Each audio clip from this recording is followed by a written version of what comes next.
A routine traffic stop quickly spirals into something far more dangerous. When a white officer pulls over a black man for no reason, he believes he holds all the power. But what he doesn't know is that the man sitting quietly behind the wheel carries a secret that could end the officer's entire career. This isn't just a story about a traffic stop. It's a story about arrogance, prejudice, and the shocking moment when power flips in the most unexpected way. The city streets hummed with the quiet rhythm of nightfall, neon signs flickering, traffic thinning, the air heavy with stillness. In that silence, a patrol car idled on the corner, its headlights sweeping over the pavement like a watchful gaze. Inside sat Officer Daniels, a man whose reputation carried whispers of arrogance, quick judgments, and biases that too often colored his perception. To him, certain faces always seemed suspicious, no matter the context, no matter the innocence behind them. That evening, his eyes locked onto a sleek black sedan rolling steadily through the avenue.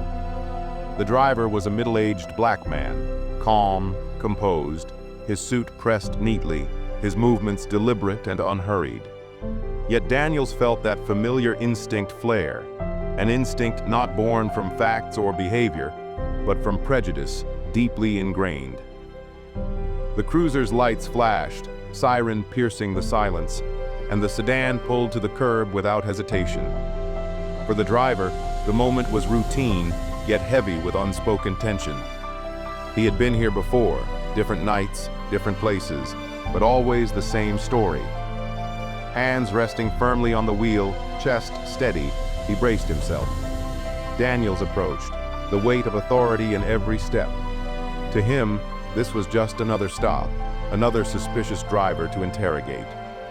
But what neither man knew was that this night would unravel everything, exposing hidden truths, testing integrity, and turning power upside down.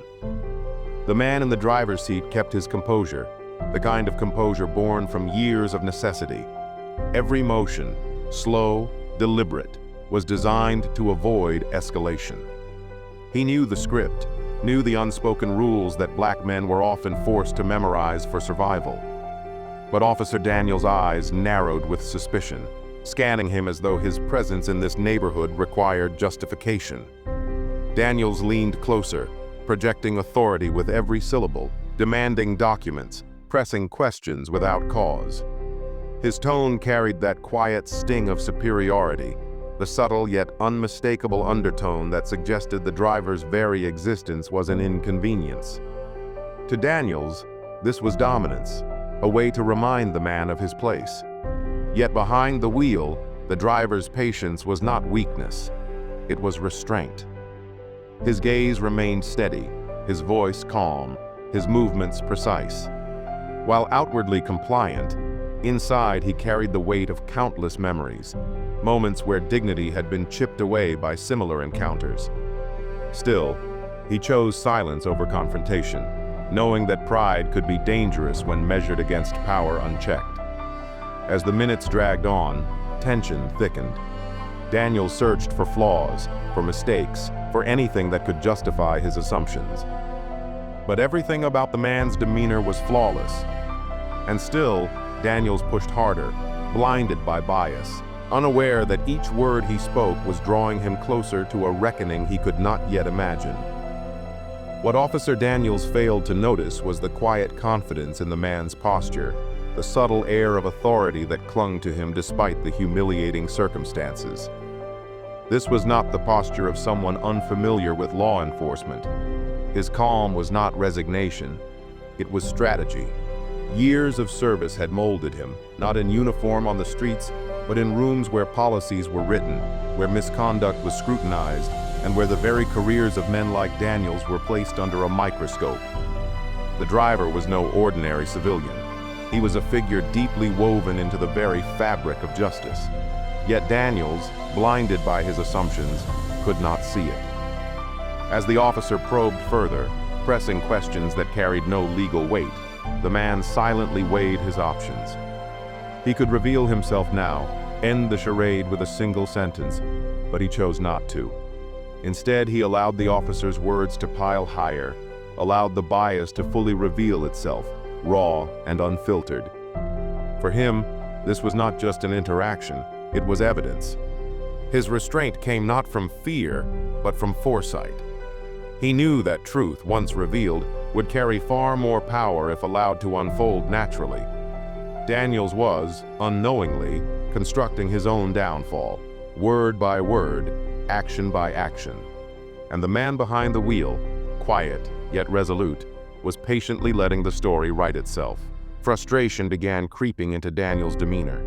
The man before him refused to falter, refused to show the nervousness he expected. Most people, when confronted with authority, stumbled in their words, betrayed themselves with anxious glances. But this driver remained unshaken, meeting every question with clarity, every demand with calm compliance. It unnerved Daniels, though he would never admit it. He leaned harder into intimidation, subtle digs, exaggerated pauses, the kind of tactics designed to provoke. Yet instead of breaking, the man's silence only highlighted the absurdity of it all. His stillness was louder than resistance.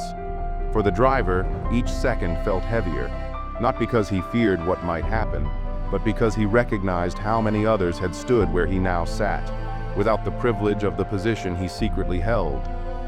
He thought of names, faces, stories cut short or scarred by similar encounters.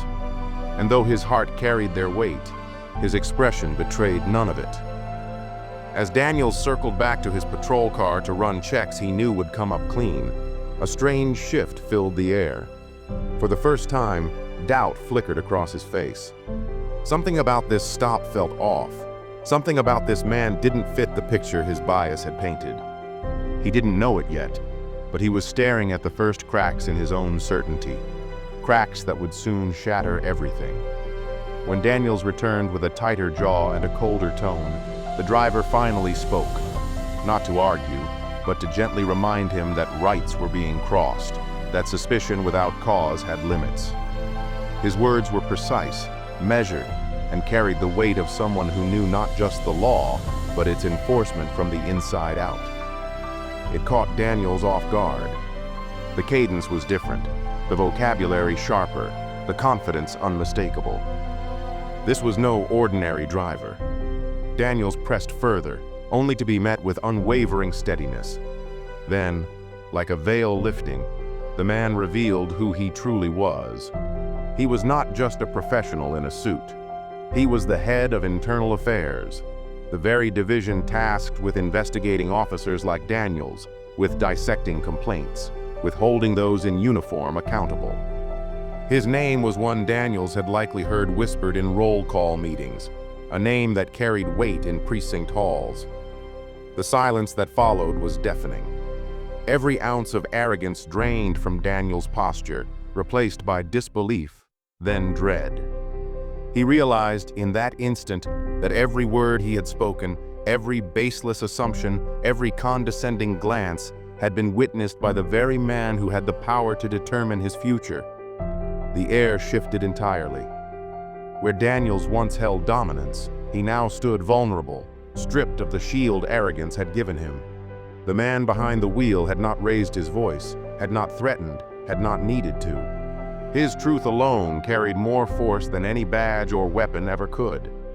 For Daniels, the stop was no longer routine. It was a mirror reflecting his own flaws. The authority he had wielded so carelessly was now measured against a standard he had failed to meet. The man before him had endured his prejudice with grace, not because he had to, but because he chose to let the truth speak louder than anger. In that moment, Daniels confronted the uncomfortable reality that racism was not just an abstract accusation. It was alive in his own actions, laid bare before someone who could not only see it, but hold him accountable for it. The reversal of power was undeniable, yet it was not delivered with vengeance. Instead, it came wrapped in restraint, a quiet but undeniable reminder of the weight of justice. For the driver, this was not just about one stop. It was about what it represented, a chance to remind even those in power that accountability is not optional, and that justice, though often delayed, can find its moment. The night ended not with flashing lights or raised voices, but with silence heavy enough to linger. Daniels walked back to his cruiser, his steps no longer steady, his pride fractured by the truth he had been forced to confront. Behind him, the man remained still, his patience unshaken, his presence commanding without effort. This was more than a traffic stop. It was a parable written in real time, a reminder of how fragile authority becomes when it is wielded without fairness, and how dignity, even in silence, can be more powerful than the loudest command. The driver did not need to scold or punish. The weight of revelation was punishment enough. As Daniels pulled away, his reflection in the rearview mirror was no longer that of an untouchable enforcer. It was that of a man forced to reckon with his own prejudice, exposed by the very system he thought he controlled. And for those who might hear this story, one question lingers, echoing louder than any siren. How many times must dignity be tested before justice becomes second nature, not an exception?